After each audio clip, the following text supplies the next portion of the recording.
The first alarm came from the perimeter cams. Ji-hoon was 3 hours into his night shift when the console started flashing red. He set down his coffee and leaned forward, his eyes scanning the multiple screens that showed every corner of Outpost Taiyang 7.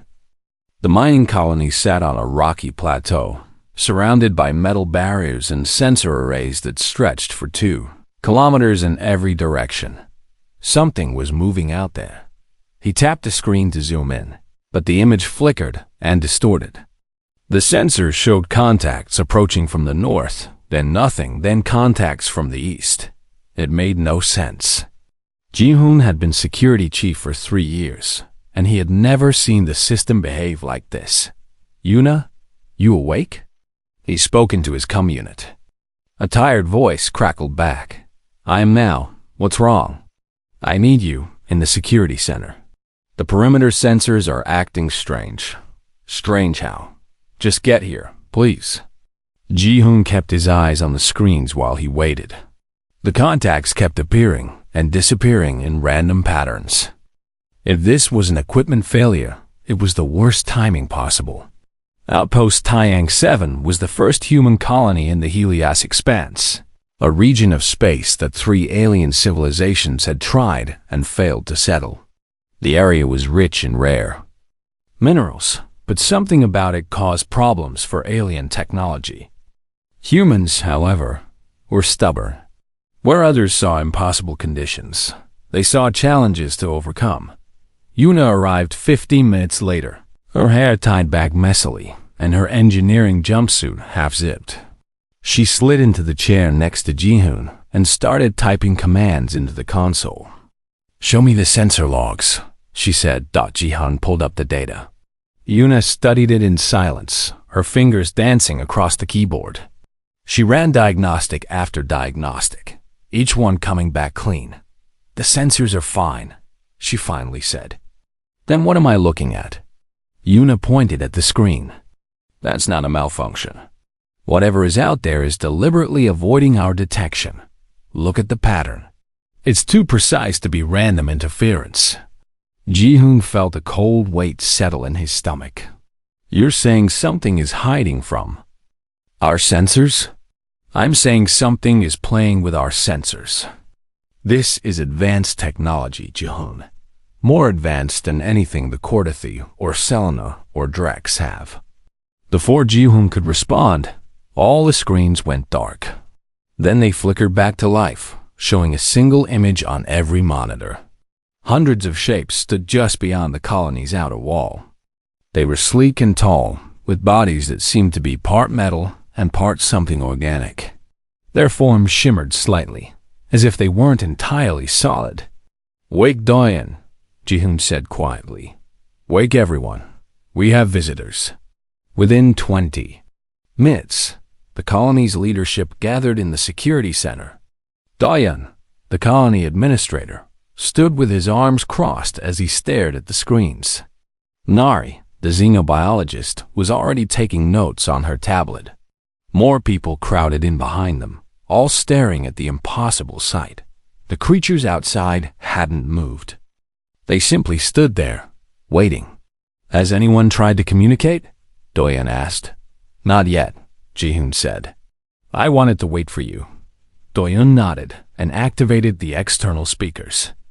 "This is Administrator Doyen of Outpost Taiyang 7, representing the Human Colonial Authority. We come in peace and wish to establish friendly contact." The response was immediate. One of the creatures stepped forward, and suddenly its voice filled every speaker in the colony. It didn't speak through technology. Somehow, it projected its voice directly into their communication systems. "You are the humans," the voice said. It was smooth and cold, like wind over ice. "We are the Vrin. You do not belong here." Doyen kept his voice calm. "We filed all proper colonial claims with the Interstellar Council. This territory was marked as unclaimed. Your council does not govern this space. The Helios Expanse belongs to the Vrin. It has belonged to us for 10,000 years. Others have tried to settle here. They all left. You will leave too." We mean no disrespect to any prior claims, Doyen said. Perhaps we can discuss this and reach an understanding. There is nothing to discuss. You have 48 hours to evacuate this colony. If you remain after that time, we will remove you. This is not a negotiation. This is a warning. The screens went dark again. When they came back, the creatures were gone. Every single one had vanished as completely as if they had never been there. The room erupted in worried voices. Ji-hoon pulled up the sensor logs, but they showed nothing. No heat signatures, no movement. No trace that hundreds of beings had been standing outside their walls moments ago. Everyone, quiet, Doyen said, raising his voice. The room fell silent. We need to think clearly. Yuna, what do we know about these Vrin? Yuna pulled up her data files. Nothing in our databases. But I can tell you their technology is impressive. That phasing ability, the way they hacked our systems, their energy signatures. We've never seen anything like it. Nari spoke up. I checked the historical records while we were talking. The Kortvi Collective tried to colonize this sector 40 years ago. They abandoned it after 6 months. The Selenar Union tried 20 years ago and lasted 3 months. The Drex Empire tried 10 years ago and left in less than a month. Why? Someone asked. The official report said equipment failures and resource difficulties. But there were rumors. Some of the Kortvi survivors talked about seeing strange beings that appeared and disappeared. They said the beings destroyed their equipment and scared them away. The Vrin, Ji-hoon said. Doyen walked to the window and looked out at the dark landscape. The twin moons of the planet cast long shadows across the rocky ground. 300 humans lived in this colony. They had families, children, dreams of building something new out here on the frontier. We can evacuate, Doyen said slowly. We have enough transport ships. We could be gone in 40 hours if we start now. Or? Ji-hoon asked. Or we figure out why 3 advanced alien civilizations ran away, and we do what humans do best. What's that? Yuna asked. Doyen turned to face them, and there was a spark of determination in his eyes. We find a way to survive where everyone else failed. But I won't order anyone to stay. This is a choice each person needs to make. Ji-hoon stood up. I'm staying. Someone needs to keep an eye on our uninvited guests. I'm staying too, Yuna said. I want to understand their technology. I'm definitely staying, Nari added. This is the first new sentient species humanity has encountered in 20 years. I'm not leaving without learning everything I can. One by one, others in the room voiced their decision to stay. By the time the meeting ended, not a single person had chosen to evacuate. Doyen looked at them all and nodded slowly. Then we have 48 hours to figure out how to save this colony. Let's get to work. As the group dispersed to their stations, Ji-hoon returned to his console. The perimeter sensors were quiet now, showing nothing but empty landscape. But he knew the Vrin were out there, watching and waiting. Humans had survived ice ages and plagues, wars, and natural disasters. They had climbed out of the gravity well of their home planet and spread across the stars. They were small and weak compared to most alien species, with no natural weapons or armor. But they had something that had carried them through every crisis in their history.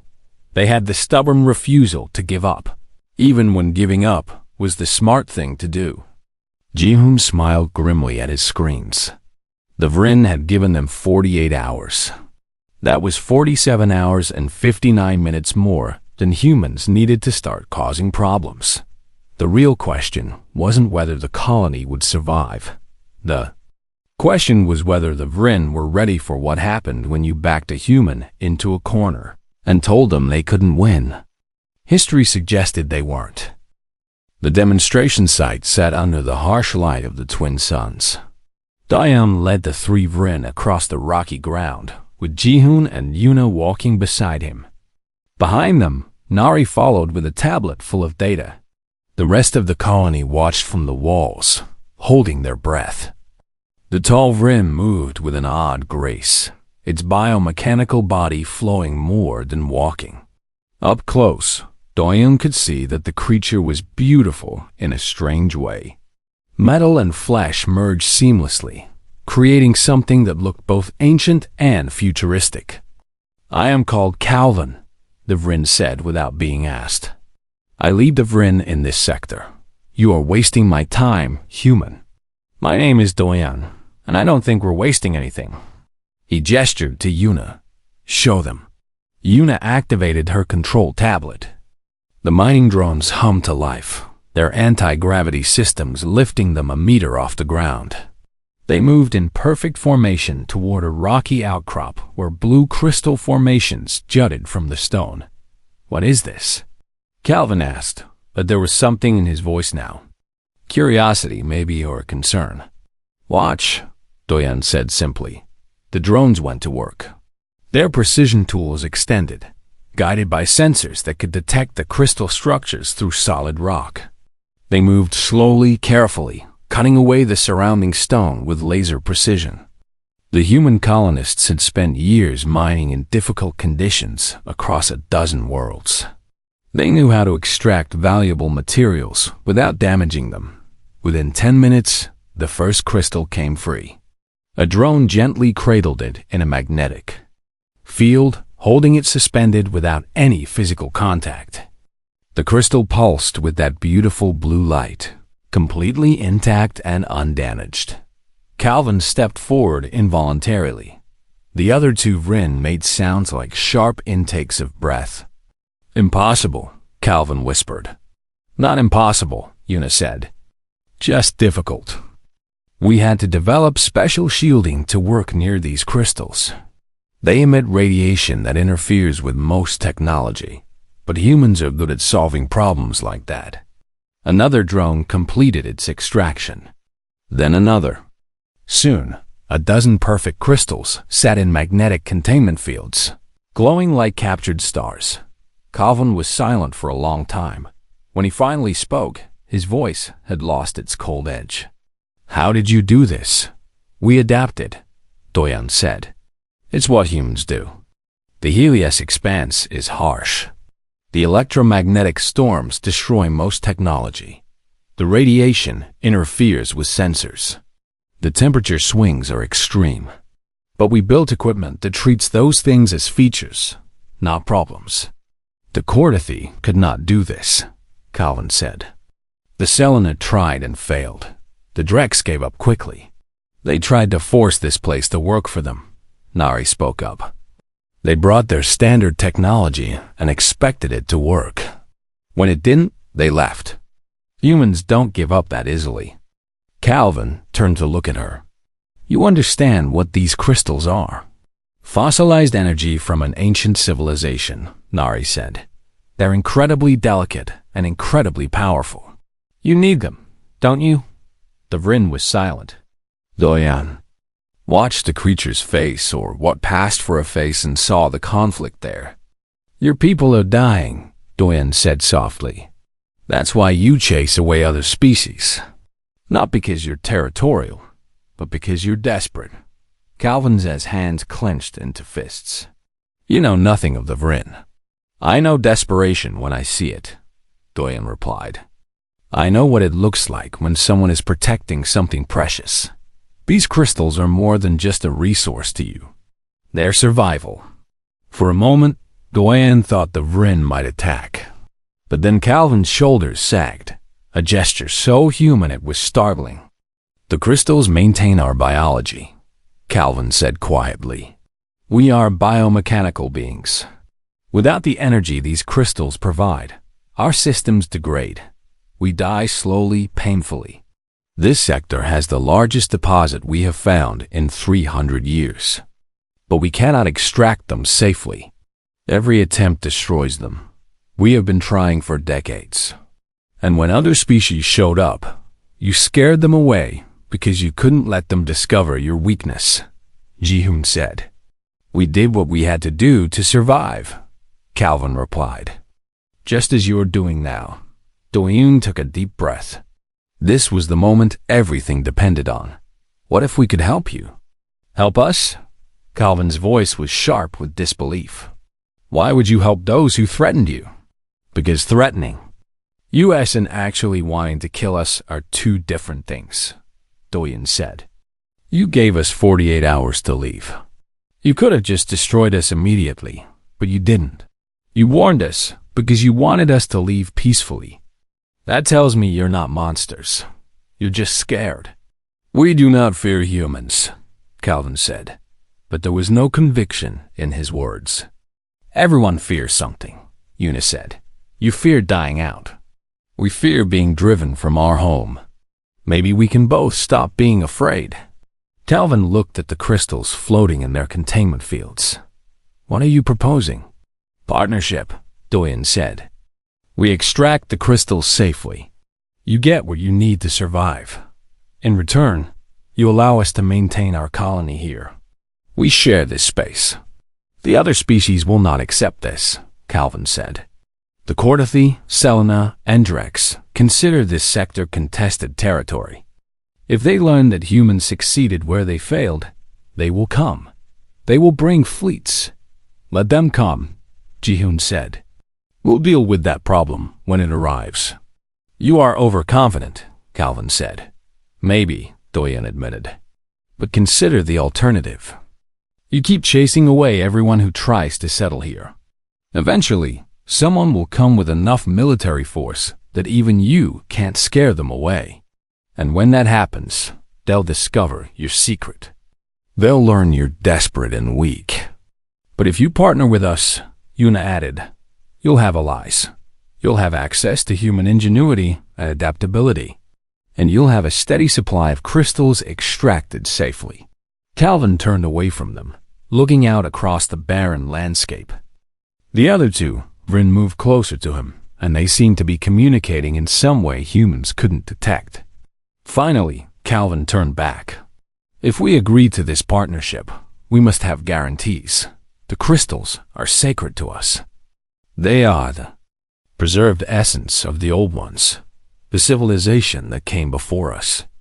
They must be treated with respect. Agreed, Do-yoon said immediately. We'll establish protocols. Every extraction will be documented. Every crystal will be handled according to your specifications. And the other species? When they come? We stand together, Do-yoon said. Humans and Vryn united. Neither of us is strong enough to face them alone, but together we might have a chance. Calvin studied Do-yoon for a long moment. Then he did something that shocked everyone present. He extended his hand in a human gesture of greeting. I do not understand your species, Calvin said. You are weak and small. Your technology is primitive compared to most spacefaring races, but you possess something we lack. You face impossible situations and find ways to survive. Perhaps that is worth more than strength or advanced technology. Do-yoon took the offered hand. Calvin's grip was firm but gentle, careful not to crush human bones. We have a saying on Earth, Do-yoon said. The strong survive, but the adaptable thrive. I think humans and Vryn together can do more than just survive. I think we can thrive. I hope you are right, Do-yoon of Earth, Calvin said. For all our sakes. The Vryn leader turned to his companions. Send word to all Vryn in this sector. The humans are to be left alone. They are our partners now, not our enemies. As the three Vryn shimmered and vanished, returning to wherever they came from, the humans stood in silence. Then, from the colony walls, a cheer erupted. 300 voices shouting in triumph and relief. Ji-hoon clapped Do-yoon on the shoulder. You just made an alliance with beings that 3 advanced civilizations couldn't even communicate with. Not bad for a day's work. Don't celebrate yet, Do-yoon said, but he was smiling. Calvin was right. The other species won't be happy about this. We just bought ourselves time, not safety. Time is all we need, Una said. Humans can do a lot with time. As they walked back to the colony, Nari looked up at the sky. Some were out there. The Cordathy, Selenar, and Drex were going about their business, unaware that everything had just changed. Unaware that humans had done the impossible. She smiled. They were going to be very surprised. Morning came with no new threats, but nobody in the colony slept much. Diane called an emergency meeting in the main hall where all 300 colonists could gather. He stood on the stage, looking out at tired faces and worried eyes. "You all know the situation," he began. "The Vryn want us gone in 48 hours. We've decided to stay, but I need everyone to understand what that means. We might be starting a fight we can't win. We might be starting a fight we can't win." A man named Hyan stood up from the mining section. He was covered in rock dust from the night shift, his hands rough and scarred from years of hard work. "Administrator, with respect, we've been fighting fights we can't win since we left Earth. That's what humans do." Several people nodded in agreement. A woman named Jisoo, who ran the communications center, raised her hand. "Have we tried to contact the Interstellar Council? Maybe they can help negotiate." Dion shook his head. "We're 3 weeks away from the nearest council station, even with fast ships. By the time they respond, this will be over one way or another." "What about the other human colonies?" someone else asked. "Too far away. We're on our own." Una stood up from where she sat with the engineering team. "I think I found something. Can I show everyone?" Diane gestured for her to come to the stage. Una connected her tablet to the display screen, and images filled the wall behind her. "I spent all night analyzing what the Vryn did to our sensors," she explained. "They didn't actually phase through dimensions or turn invisible. They used rapid frequency modulation to avoid our detection systems. It's clever, really clever, but it's just advanced jamming technology. What does that mean for us?" Someone called out. "It means their technology is impressive, but not magical. They work within the same laws of physics we do. And look at this." She pulled up more data.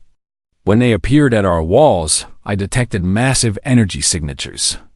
But those signatures dropped off quickly. Whatever they're doing, it takes a lot of power." Nari joined her on the stage.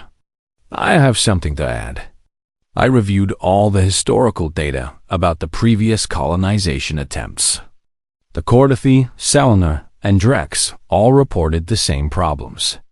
Equipment failures, power drains, sensor malfunctions. But none of them reported direct attacks. The Vryn scared them away without actually fighting them," Jihoon said from his seat. "Exactly," Nari confirmed. "Which makes me wonder if the Vryn even can fight effectively. Maybe their intimidation is all they have." Minho, the colony's medical officer, stood up. He was an older man with gray hair and a calm manner. "That seems like a dangerous assumption. What if you're wrong?" "Then we're no worse off than we are now," Una said. "But what if we're right? What if the Vryn are hiding a weakness?" Hyan spoke again. "I might have something that helps. My mining team found something strange 2 weeks ago in the deep excavations. We didn't report it because we thought it was just unusual rock formations." "Show us," Doyen said. Hyan pulled up images on his own tablet. They showed crystalline structures that glowed with a faint blue light. The crystals were beautiful, like frozen lightning captured in stone. "These things are everywhere down there," Hyan explained. "They're not like any mineral we've seen before. They pulse with energy, and our equipment goes haywire when we get near them. We had to develop special shielding just to mine around them." Nari's eyes went wide. "Can I see those energy readings?" Hyan transferred the data to her. Nari compared it to the readings Una had taken of the Vryn. Her hand started shaking. "It's the same," she whispered. "The energy signature is almost identical. The Vryn are using the same type of energy that these crystals produce." The room went silent as everyone processed this information. Jisoo stood up slowly. "So the Vryn don't want this territory because it's theirs by some ancient right. They want it because of these crystals. That would explain why they keep chasing away colonists, Doyan said. They need this resource, but for some reason, they can't get it themselves. Yuna was already typing on her tablet. If that's true, then we have leverage. We can extract these crystals. We've already proven that with our shielding technology. What if the Vrin can't? You want to negotiate with them? Minho asked. I want to show them that we're more useful alive than dead, Yuna replied. The Cordothi, Selena, and Drex all tried to dominate this space. They saw it as territory to conquer. What if we approach it differently? Diane felt a plan forming in his mind. It was risky, maybe even crazy, but it might be their only chance. How long would it take to set up a demonstration? Something that shows we can extract these crystals safely and efficiently. Yuna looked at Hyan. The big miner grinned. Give me 12 hours and I'll give you a show that'll make their eyes pop out. Do it, Duane ordered. Yuna, work with Hyan's team. Modify as many mining drones as you can. I want a demonstration that proves humans can do what the Vrin apparently can't. What about the rest of us? Jihoon asked. Jihoon, I need you to map everything the Vrin are doing. I want to know where they are, what they're watching, and how they move. Jisoo, go through every scrap of data we have about the previous colonization attempts. I want to know exactly what happened to those other species. Nari, study these crystals. Find out everything you can about them. What are you going to do? Minho asked. I'm going to prepare a speech that might save all our lives or get us all killed, Doyun said. No pressure. The colonists dispersed to their tasks, moving with purpose now instead of fear. Having a plan, even a desperate one, was better than sitting around waiting to be forced out. Over the next 24 hours, the colony transformed into a hive of activity. Hyan's miners worked around the clock, extracting crystal samples and setting up extraction points. Yuna and her engineering team modified every mining drone they had, fitting them with enhanced shielding and precision tools. Jihoon discovered something interesting. The Vrin were watching the colony constantly, but they always stayed at least 1 kilometer away. They never came closer, even when the humans ventured outside the walls. It was as if they were maintaining a safe distance. Jisoo found detailed reports from a Cordothi officer who had survived their colonization attempt. The officer described how their equipment would fail whenever they got near certain mineral deposits. They blamed it on the Helios Expanse's natural radiation. But reading between the lines, Jisoo realized the Cordothi had been mining near the same crystal formations the humans had found. Nari's analysis revealed something crucial. The crystals weren't just energy sources. They were organic in nature, fossilized remains of some ancient life form. They were incredibly delicate. Any rough handling would destroy them, releasing their energy in a violent burst. The Vrin need these intact, Nari explained to Doyan. But their technology is too crude. They can't extract them without destroying them. That's why they've been chasing away other species. They're desperate. With 12 hours left on the Vrin's deadline, everything was ready. Hyan had set up a demonstration site 1 kilometer from the colony walls, right where the Vrin could see it clearly. Dozens of modified mining drones sat ready, along with extraction equipment and storage containers. Du Yun stood at the colony's main gate and activated the external speakers. Vrin, he called out. We wish to speak with you. We have something to show you. Something we think you'll find interesting. For a long moment, nothing happened. Then the air shimmered and 3 Vrin appeared 50 meters from the gate. The center one was taller than the others, its biomechanical body decorated with patterns that might have been rank insignia. You should be preparing to leave, the Vrin said in that cold, echoing voice. We're preparing to stay, Diane replied. And we want to show you why you should let us. The tall Vrin tilted its head. You have nothing we want. Doyen smiled. I think we do. Would you like to see? He could feel the Vrin's hesitation through the silence that followed. Finally, the creature spoke. Show us. 3 months passed in a blur of activity. Outpost Taiyang 7 transformed from a struggling mining colony into something unprecedented in known space. Humans and Vrin worked side by side, learning from each other in ways that surprised both species. Minho was the first to discover the Vrin's hidden problem. He had been asked to examine a Vrin worker who seemed to be moving more slowly than usual. What he found shocked him. Diane, you need to see this, Minho said, pulling up medical scans in the colony's laboratory. Doyen studied the images, though he didn't fully understand what he was looking at. What am I seeing? This is a Vrin's internal structure. See these dark patches? That's degradation of their biomechanical components. The electromagnetic storms in the Helios expanse are slowly destroying them from the inside. Can we help them? I think so. But I need to tell you something first. The Vrin aren't just desperate for the crystals. They're dying. All of them. The storms are killing them faster than they can repair themselves. Doyen felt a weight settle on his shoulders. Does Calvin know you discovered this? He knows. He came to me himself and asked if human medical technology could help. I think that's why they agreed to partner with us so quickly. They had no choice. That evening, Doyen met with Calvin on a ridge overlooking the colony. The Vrin leader stood silent, watching the lights below. Why didn't you tell us how bad it was? Doyen asked. Would you trust someone who was dying? Calvin replied. Would you make deals with those who had nothing to lose? I might trust them more, Doyen said. Desperate people fight harder to keep their word. They value what little they have left. Calvin turned to look at him. Your species is strange, Doyen. Most races see weakness and attack. You see weakness and offer help. Not always, Doyen admitted. Humans can be cruel too. But we remember what it was like to be weak. We remember fighting for survival on a planet that tried to kill us. Maybe that makes us more sympathetic. Yuna believes she can adapt your shielding technology to protect us from the storms, Calvin said.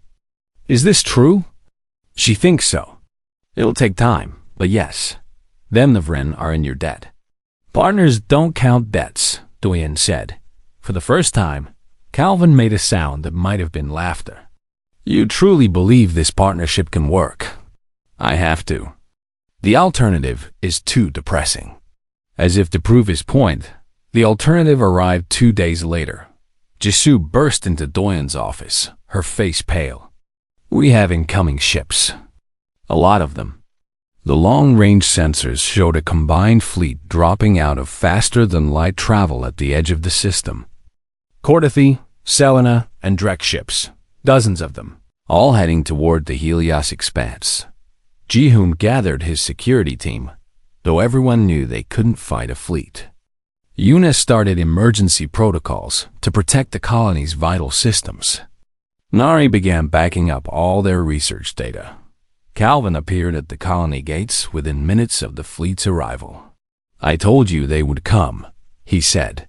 Faster than I expected, Doyen admitted. How did they even know? The Cortothy monitor this region. They saw our ships coming and going. They investigated and discovered humans and Vrin working together. This terrified them. Good, Doyen said. Let them be scared. You cannot fight a fleet with 300 colonists and a few dozen Vrin, Calvin said. I don't plan to fight them. I plan to talk to them. They will not listen. Then we make them listen. The fleet sent a message demanding that Doyen meet with them aboard their flagship. He agreed, but on one condition. The meeting would happen on neutral ground, not on their ship. A Cortothy shuttle landed 2 kilometers from the colony. Doyen walked out to meet it, with Ji-hoon at his side and Calvin following behind. The sight of a human walking calmly with a Vrin seemed to disturb the aliens who emerged from the shuttle dot. There were 3 of them. A Cordothi ambassador with 4 arms and crystalline skin that reflected light like a prism. A Selenar representative, tall and thin with silver skin and large eyes. And a Drex commander, heavily armored and carrying weapons that could probably level the colony with a single shot. "You are the human in charge?" the Cordothi asked, its voice sounding like wind chimes. "I am Administrator Dion.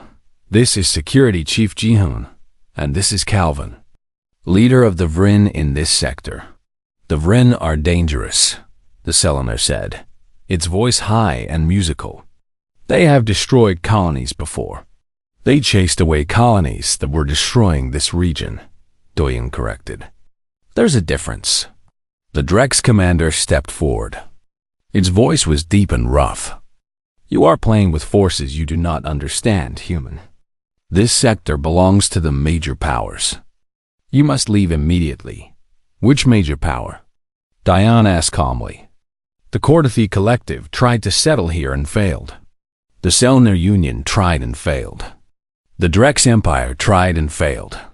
So which of you actually owns this space?" "Silence. We failed because the conditions were impossible," the Cordothi said. "No," Jihoon said. "You failed because you tried to force the environment to match your technology instead of adapting your technology to the environment." "That is irrelevant," the Drex commander said. "You will evacuate this colony, or we will remove you by force." Calvin spoke for the first time. "The humans are under Vrin protection. An attack on them is an attack on us." "The Vrin are few in number," the Selenar said. "You cannot stand against our combined fleet." "You're right," Doyen said. "The Vrin alone couldn't stop you. And humans alone couldn't stop you. But humans and Vrin together? That's a different equation." He pulled out a tablet and activated it. Images appeared in the air between them, holographic displays showing the colony's operations. "This is what we've accomplished in 3 months," Doyen said. "We've extracted more crystals safely than the Vrin managed in decades. We've developed shielding that allows us to work in conditions that destroyed your equipment. We've built a functioning colony in a place 3 advanced civilizations gave up on." "So you have learned to mine," the Cordothi said dismissively. "That does not give you ownership." "You're missing the point." Yuna's voice came through Doyen's cum unit. She had been listening to the entire conversation. "We're not claiming ownership. We're offering partnership. These crystals can benefit everyone. We can extract them safely and distribute them fairly. Why would we trust humans?" the Drex asked. "Because we've already proven ourselves," Doyen said. "We did what you couldn't. We found a way to thrive in the Helios expanse. We made peace with the Vrin when you could barely communicate with them. We're offering to share this technology, share these resources, and share this space. What are you offering in return?" "Threats?" "This is unprecedented," the Selenar said. "A partnership between species has never worked on this scale." "Then, maybe it's time someone tried," Jihoon said. The 3 alien representatives looked at each other. They were clearly communicating through some private channel. Finally, the Cordothi spoke. "We will discuss this with our governments. But understand, human, if you are lying, if this partnership is some trick, we will return. And next time, we will not talk first." "Fair enough," Doyen said. "But while you're discussing it, think about this. The Helios expanse is huge. There's room for all of us if we work together. Or we can fight over it until there's nothing left worth fighting for. Your choice." The aliens returned to their shuttle and departed. The fleet remained at the edge of the system, but they didn't attack Dot as Doyen walked back to the colony. Calvin moved beside him. "That was a risk," the Vrin said. "Everything we've done has been a risk," Doyen replied. "But I meant what I said. There's room for everyone here if we stop seeing each other as enemies, do you truly believe they will accept partnership? Some will, some won't. But we only need some to accept. Once a few species see the benefits, others will follow. Back at the colony, Minho had news. His team had successfully developed a shield generator that protected Vrin biology from the electromagnetic storms. The first test subject, a Vrin worker who had been deteriorating rapidly, was already showing signs of improvement. NAR, I had documented everything, creating a database of knowledge that proved human-Vrin cooperation worked. Jizu had sent messages to every human colony within range, telling them what outpost Taiyang 7 had accomplished. And Hyan's mining teams had extracted enough crystals to power Vrin systems for years while barely scratching the surface of the deposits. That night, Diane stood on the colony walls and looked up at the stars. The alien fleet was still up there, watching and deciding. But for the first time since the Vrin appeared, he felt something other than worry. He felt hope. 6 weeks after the alien fleet arrived, the first ship returned. It was a Selenar vessel, small and sleek, carrying only a diplomatic team. They came with a proposal. Diane met them in the colony's new conference center, a building that had been constructed with both human and Vrin design elements. Calvin sat beside him, a statement in itself. The Selenar diplomat, who introduced herself as Lara, looked nervous. Her silver skin shimmered under the lights as she spoke. The Selenar Union wishes to establish a trade agreement, she said carefully. We need the crystals for our energy systems. We are willing to pay. We're not selling, Doyen said. Lyra's face fell. Then why did you agree to meet with us? We're not selling, Doyen repeated. But we are offering partnership. Send engineers to learn our techniques. Share your technology for extracting other minerals. Work with us, and the crystals will be available through fair distribution. You would trust us after we threatened you? We're trusting the Vrin, Jihoon said from where he stood against the wall. And they actually did scare us half to death. You just talked big. Lyra made a sound that might have been a laugh. The council will not like this. They wanted simple commerce, not cooperation. Commerce is what got all of you driven out of here before, Yuna said. She had joined the meeting to provide technical details. You treated the Helios expanse like a resource to exploit. The Vrin reacted to protect what they needed to survive. If you want this to work, you have to think differently. Think like humans? Lyra asked. Think like partners, Doyen corrected. We don't care if you're Selena, Cordathy, Drex, or anyone else. We care if you're willing to cooperate. Lyra was silent for a long moment. Then she stood and bowed, a gesture of respect in her culture. I will take your proposal to the council. I cannot promise they will accept, but I will argue in favor of it. That's all we ask, Doyen said. Over the following months, more ships arrived. Not all came with peaceful intentions, but enough did. The Selenar Union officially agreed to the partnership 3 months after Lyra's first visit. They sent engineers and scientists who worked alongside humans and Vrin. Learning and sharing knowledge. The Cordathy took longer. Their culture valued independence and self-sufficiency. The idea of asking humans for help wounded their pride. But when they saw the Selenar benefiting from the partnership, when they saw their ancient rivals gaining access to resources the Cordathy desperately needed, they reconsidered. A Cordathy delegation arrived with a different proposal. They would establish their own colony in a different part of the Helios expanse. But they wanted human advisors to help them adapt their technology. We do not wish to partner in the same way as the Selenar, the Cordathy ambassador explained. But we acknowledge that you have knowledge we lack. We are willing to trade for this knowledge. Fair enough, Doyen said. We'll send advisors. In return, we want access to your medical technology. Our doctor has been studying ways to improve healthcare in difficult environments. The agreement was reached within a week. Suddenly, the UES expanse that had been a contested wasteland became a hub of cooperation between species. The Drex Empire remained hostile the longest. Their commander sent threatening messages and made aggressive patrols near the human colony. But the Drex military leaders eventually realized they were being left behind. While other species formed partnerships and gained access to valuable resources, the Drex stood alone. When the Drex finally approached Outpost Tiang 7, they didn't come with diplomats or traders. They came with warriors who asked to study human military tactics. "We do not understand how you survived when we failed," the Drex officer said bluntly. "We had superior weapons, more soldiers, better armor. Yet we fled and you remained. We wish to learn this skill." Ji-hoon, who had been handling security agreements with the other species, met with the Drex warriors personally.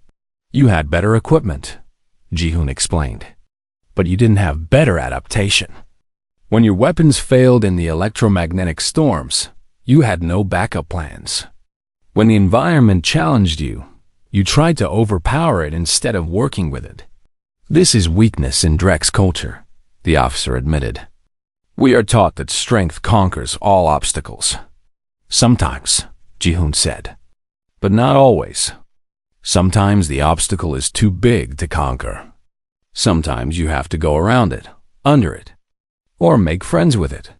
The Drex established a small military outpost in the expanse, not to threaten anyone, but to train their soldiers in what they called human-style survival. It was the closest thing to an apology the Drex Empire had ever given.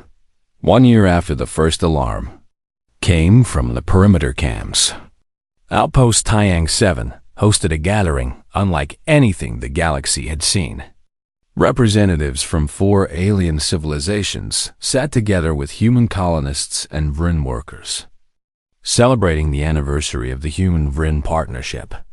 Doyan stood to give a speech, looking out at the diverse crowd. Humans sat next to Vrin.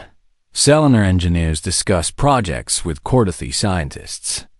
Even the Drex warriors had removed their helmets, a sign of trust in their culture. "A year ago, we were told we had to leave," Doyan began. "We were told this place was too dangerous, too difficult, too impossible for humans to survive. 3 advanced civilizations had tried and failed. The Vrin themselves couldn't solve the problems this region presented." He paused, looking at Calvin, who stood at the edge of the gathering. "But we didn't leave.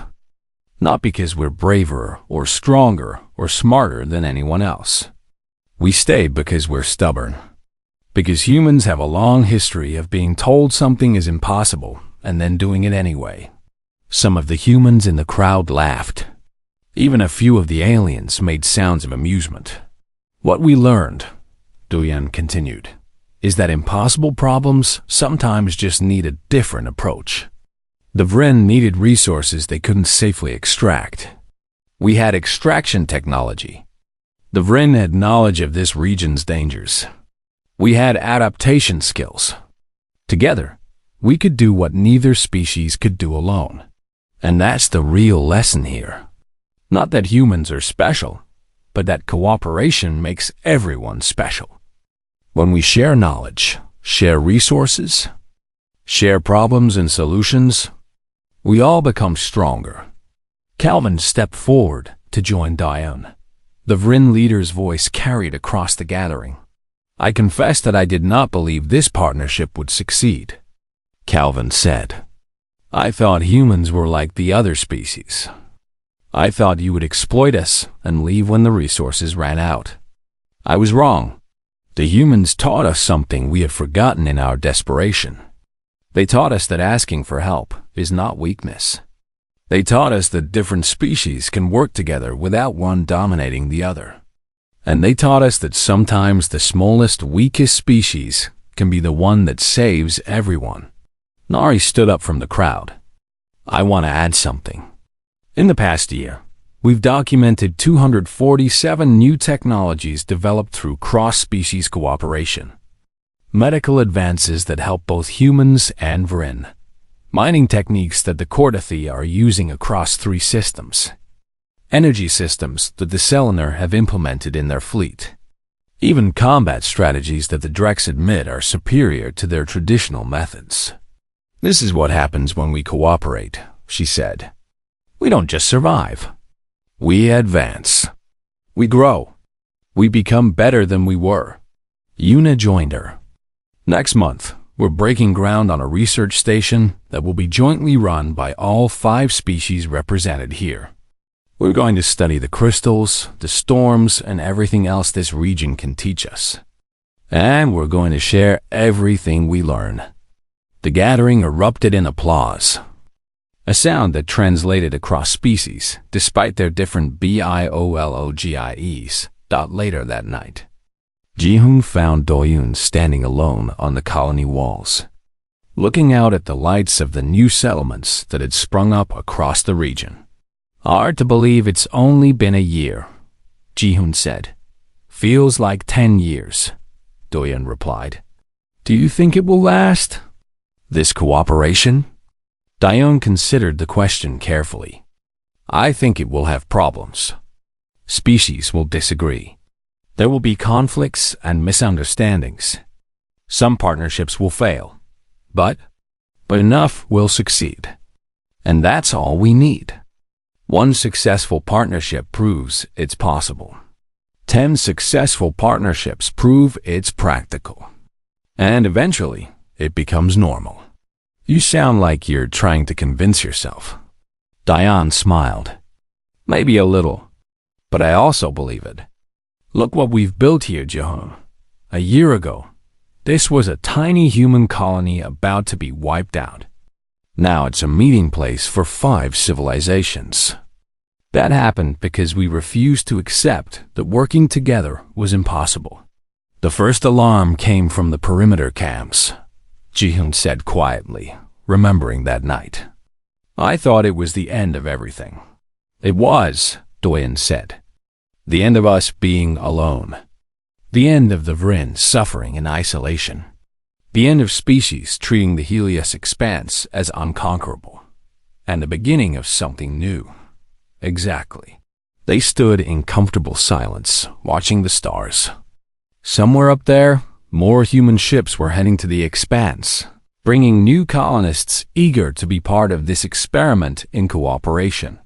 Other species were watching, wondering if they too could benefit from this strange human idea of partnership. The galaxy was changing, slowly but surely. Not through conquest or force, but through the simple act of different species choosing to work together.